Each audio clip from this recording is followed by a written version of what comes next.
என்ன பண்ண போறோம்னா பர்த்டே பிரியாணி. கமான்.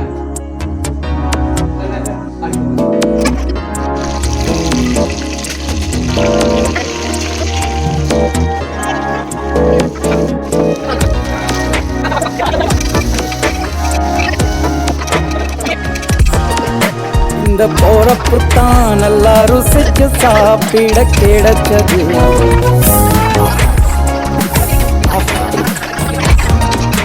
அத நினைச்சுத்தான் மனம் உலகம் முழுவதும் பருக்குது. அட சுட சுட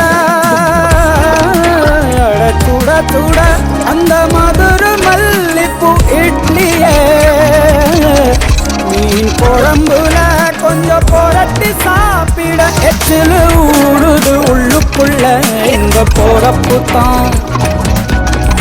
இந்த போறப்பு தான் நல்லா ருசிச்சு சாப்பிட கிடைச்சது. இந்த போறப்பு தான் நல்லா ருசிச்சு சாப்பிட கிடைச்சது.